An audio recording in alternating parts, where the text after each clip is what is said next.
यदि आप भी बिहार बोर्ड से इंटर बोर्ड परीक्षा 2022 में सम्मिलित हुए थे तो आप जानते हैं इंटर बोर्ड परीक्षा 2022 का रिजल्ट आ चुका है।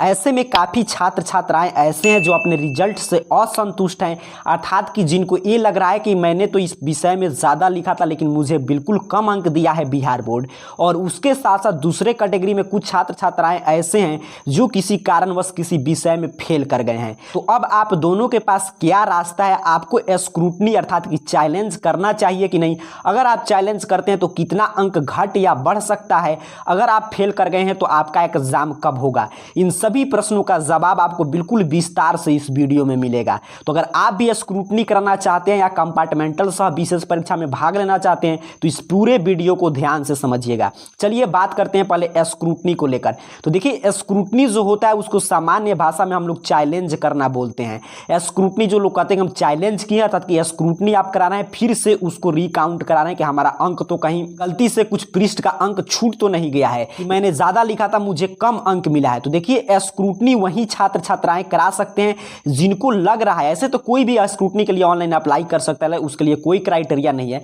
बट आपको स्क्रूटनी तभी कराना चाहिए जब आपको लग रहा है कि आप किसी विषय में बहुत ज्यादा लिखे हैं, आपको बिहार विद्यालय परीक्षा समिति आपका कॉपी ठीक से चेक नहीं किया है, या अगर आप किसी कारणवश किसी विषय में 2 से 3 मार्क्स से आप फेल कर रहे हैं तभी आप स्क्रूटनी कराएंगे तो आप पास हो सकते हैं। अगर आप किसी विषय में बिल्कुल ज्यादा डिस्टेंस से फेल किए तब आपको स्क्रूटनी नहीं कराना चाहिए। कुछ दिन के बाद आपका कंपार्टमेंटल सह विशेष परीक्षा का आयोजन होगा, उसमें आप किसी विषय में फेल किए होंगे तो उस विषय का फॉर्म भर के फिर से एग्जाम देकर पास कर सकते हैं। अब बात करते हैं कि आखिर में स्क्रूटनी क्या होता है, इंटर के लिए स्क्रूटनी का ऑनलाइन कब से कब होगा, इंटर स्क्रूटनी 2022 के लिए कौन कौन आवेदन कर सकता है, कितना अंक बढ़ेगा या घटेगा, स्क्रूटनी के लिए कितना फी रखा गया है, तो पूरी जानकारी आपको मिलेगा। ध्यान से समझिएगा। सबसे पहले बात करते हैं कि स्क्रूटनी क्या है। तो मैंने बताया कि स्क्रूटनी को हम लोग सामान्य भाषा में चैलेंज करना भी कहते हैं। यदि कोई छात्र या छात्रा इंटरमीडिएट वार्षिक परीक्षा 2022 में सम्मिलित हुए थे, यदि वे अपने किसी एक विषय या किसी भी विषय के प्राप्तांक से असंतुष्ट हैं, तब वह अपने उस एक विषय या जिस विषय के प्राप्तांक से असंतुष्ट हैं उस विषय की उत्तर पुस्तिका का स्क्रूटनी करा सकते हैं। अर्थात कि आपको लग रहा है कि किसी भी विषय में, एक विषय में या आपको 5-6 जितने सब्जेक्ट हैं सभी में आपको लग रहा है कि मुझे कम अंक मिला है, तब आपको स्क्रूटनी जरूर कराना चाहिए। या किसी विषय में आप 2 से 3 अंक से फेल करें तभी आपको स्क्रूटनी करा के देख लेना चाहिए, हो सकता है कि आप पास कर जाएं। अब बात करते हैं, ठीक है आप स्क्रूटनी करेंगे तो स्क्रूटनी के लिए आवेदन करने पर क्या होता है। सबसे पहला प्रक्रिया स्क्रूटनी का क्या होगा, मैं पूरा विस्तार से एक एक बात जानकारी दूंगा, इसके बाद आपको इंटर स्क्रूटनी के लेकर कोई भी कंफ्यूजन आपके मन में नहीं रहेगा। तो अगर आप स्क्रूटनी के लिए ऑनलाइन आवेदन करते हैं तो जितने भी परीक्षार्थी इसके लिए आवेदन करेंगे, बिहार बोर्ड सबसे पहले उन विद्यार्थियों के उत्तर पुस्तिका, बारकोड, बैग नंबर, विषय की सूची सभी एकत्रित करता है। इसके बाद स्क्रूटनी की प्रक्रिया को प्रारंभ की जाती है। स्क्रूटनी की प्रक्रिया में अब आपके मन में प्रश्न है कि कितना अंक बढ़ सकता है, तो बिहार बोर्ड के ऑफिशियल नोटिफिकेशन के आधार पर हम आपको समझा दें तो बिहार बोर्ड ने स्पष्ट रूप से कहा है कि स्क्रूटनी के बाद अभ्यर्थी का अंक घट बढ़ सकता है या फिर यथावत रह सकता है। अर्थात कि आपको जितना अंक मिला है उतना रह भी सकता है, उससे कम भी हो सकता है, या पूर्व के भांति जितना है उतना ही रहेगा, या कुछ अंक बढ़ भी सकता है। लेकिन पिछले साल की ट्रेंड के आधार पर हम देखें कि जितने भी छात्र छात्राएं बिहार बोर्ड से इंटर स्क्रूटनी के लिए आवेदन करते हैं तो उनका अंक कभी भी घटा नहीं है, नहीं तो बढ़ा है, नहीं तो पहले के जैसा यथावत रह गया है। तो आपको भी अगर डर है कि कहीं मेरा अंक घट तो नहीं जाएगा, तो घटता नहीं है। लेकिन अगर आपको लग रहा है कि नहीं मैं 15 अंक का ही लिखा था मुझे 30 अंक मिल गया है, तब आपको स्क्रूटनी नहीं करना चाहिए। लेकिन स्क्रूटनी में जनरली देखा जाता है कि अंक घटता नहीं है, नहीं तो बढ़ता है, नहीं तो उतना ही रह जाता है। अब आपके मन में प्रश्न होगा कि स्क्रूटनी के दौरान क्या कॉपी फिर से चेक होगा, क्या ओएमआर शीट चेक होगा। तो देखिए ओएमआर शीट फिर से जांच नहीं किया जाएगा, ऑब्जेक्टिव का मूल्यांकन फिर से नहीं होगा, सिर्फ सब्जेक्टिव कॉपी का जांच होता है, वो भी पूरा चेक नहीं किया जाता है एक एक प्रश्न।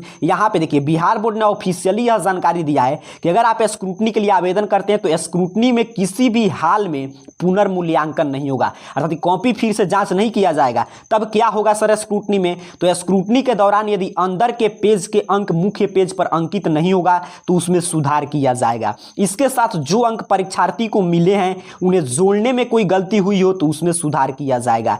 इसके अलावा अगर कोई ऐसा उत्तर है जिसका मूल्यांकन नहीं हुआ है तो उसके मूल्यांकन अंक में सुधार होगा। अर्थात कि अगर आप स्क्रूटनी के लिए ऑनलाइन आवेदन करेंगे तो आपको पहले देखा जाएगा कि अंदर का कोई पेज पे आपको अंक मिला है लेकिन भर जो है उसको जहां पे टोटलिंग होता है वहां पे नहीं ऐड किया गया है तो उसको जोड़ दिया जाएगा। अगर लगता है कि किसी अंक को जोड़ने में, जैसे बाहर भी टोटलिंग किया गया था लेकिन अंक को जोड़ने में काउंट करने में गलत हो गया तो उसको सुधारा जाएगा स्क्रूटनी के दौरान। या कई बार क्या होता है कि एग्जामिनर पृष्ठ को जल्दी जल्दी पलटते हैं, क्योंकि आप देख रहे हैं इतना कम समय में करोड़ों उत्तर पुस्तिकाओं का मूल्यांकन हुआ है, तो एक दो पृष्ठ ऐसे ही पलटा जाता है। तो अगर उस पे अंक नहीं मिला रहेगा तो अगर कोई पृष्ठ जैसे चेक नहीं हुआ है तो उसको जांच करके आपको अंक दिया जाएगा। अर्थात कि अगर आपका अंक टोटलिंग में कोई गड़बड़ी हुआ हो या कोई पृष्ठ चेक नहीं हुआ हो या किसी प्रश्न के बदले आपको अंक नहीं दिया गया है तो उसका अंक आपको जोड़कर दे दिया जाएगा स्क्रूटनी के लिए। तो यही होता है स्क्रूटनी की प्रक्रिया। अब आपके मन में प्रश्न आएगा कि ठीक है, हम इंटर के लिए स्क्रूटनी कराना चाहते हैं। मैं बोल रहा हूं कि अगर आप 2-3 अंक से फेल किए हैं तब आप स्क्रूटनी के लिए अप्लाई कर दीजिए, हो सकता है आपको अंक मिल जाए। या अगर आपको लग रहा है कि मैं तो ज्यादा लिखा था, मुझे बिल्कुल बिहार बोर्ड कम अंक दिया, तब भी आप बेझिझक होकर अप्लाई कीजिए। अगर आप फेल कर गए, ज्यादा अंक से फेल किए, आपको लग रहा है कि नहीं मैं इतना ही के लायक लिखा था, तब आप कंपार्टमेंटल परीक्षा में सम्मिलित होइएगा। कंपार्टमेंटल परीक्षा का भी डेट नहीं आया, जैसे ही आएगा उसकी जानकारी हम आपको देंगे।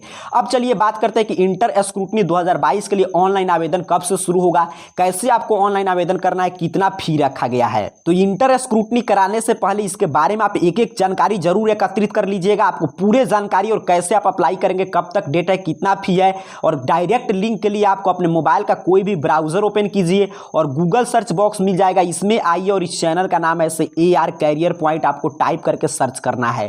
जैसे ही आप सर्च कर देंगे आपके सामने सर्च रिजल्ट आ जाएगा और जहां पे आपको दिखाई देगा arcareerpoint.com, लास्ट में आपको .com देखना है और इस ऑफिशियल वेबसाइट पे आपको क्लिक कर देना है। जैसे ही आप क्लिक करेंगे आपके सामने देखिए AR career point website open हो जाएगा। बस सबसे ऊपर आपको देखिए सबसे ऊपर मिल जाएगा पोस्ट की चैलेंज के लिए कैसे आप फॉर्म भरेंगे, अर्थात कि स्क्रूटनी के लिए क्या क्या प्रक्रिया है। सिंपल सा आपको इस पोस्ट पे क्लिक कर देना है। जैसे ही आप क्लिक करेंगे आपके सामने देखिए इंटर स्क्रूटनी के बारे में एक एक जानकारी है खुलकर ओपन हो जाएगा। यहां से आकर एक एक जानकारी पूरी आपके प्रश्न का जवाब है बिल्कुल आसान भाषा में। यहां से आकर एक बार स्क्रूटनी कराने से पूर्व जरूर पढ़ लीजिएगा और इसी रूप में आपको स्क्रूटनी का फॉर्म मिलेगा। यहाँ पे देखिए जैसे ही लिंक एक्टिव होगा यहाँ पे आपको रोल नंबर, रोल कोड और यहाँ पे रजिस्ट्रेशन नंबर, कैप्चा डाल के जैसे ही आप सर्च करेंगे आपके सामने स्क्रूटनी का फॉर्म ओपन हो जाएगा। आप खुद से भी भर सकते हैं। यहाँ पे पूरा प्रक्रिया समझाया गया है arcareerpoint.com वेबसाइट पे। डेट तो यहाँ पे देखिए 23 मार्च से डेट शुरू होगा और 30 मार्च तक आप स्क्रूटनी के लिए ऑनलाइन आवेदन कर सकते हैं। यहीं पे नीचे की तरफ बढ़ेंगे तो यहाँ पे बताया गया है कि कितना फी लगेगा, तो 70 रुपया प्रति विषय के दर से आपको फी देना पड़ेगा। जितना विषय के लिए आप पूरे विषय के लिए स्क्रूटनी करा सकते हैं, बस एक विषय का 70, 2 विषय का 140, जितना विषय का कराएंगे इसी रूप में आपको पैसा देना पड़ेगा। स्क्रूटनी के लिए आवेदन करने के लिए पूरा प्रक्रिया यहाँ पे लिंक दिया गया है। जैसे ही डेट होगा, जैसे ही लिंक ओपन होगा, सीधे आप यहाँ पे क्लिक करके लिंक पे आप स्क्रूटनी की प्रक्रिया को यहीं से आप स्क्रूटनी के लिए ऑनलाइन आवेदन कर सकते हैं। तो स्क्रूटनी के लेकर जो भी आपके मन में प्रश्न था उस पूरे प्रश्न का जवाब मैं पूरे डिटेल में इस वीडियो में देने का प्रयास किया हूं। कोई भी कंफ्यूजन रह गया होगा तो स्क्रूटनी के बारे में संपूर्ण जानकारी के लिए arcareerpoint.com वेबसाइट पे आइए। सबसे ऊपर आपको पोस्ट मिल जाएगा इंटर स्क्रूटनी चैलेंज को लेकर, इस पे क्लिक करके एक एक जानकारी पढ़ सकते हैं और यहीं पे लिंक भी दिया गया है, यहाँ से आप स्क्रूटनी के लिए ऑनलाइन आवेदन भी कर सकते हैं। आप सभी को बहुत बहुत धन्यवाद।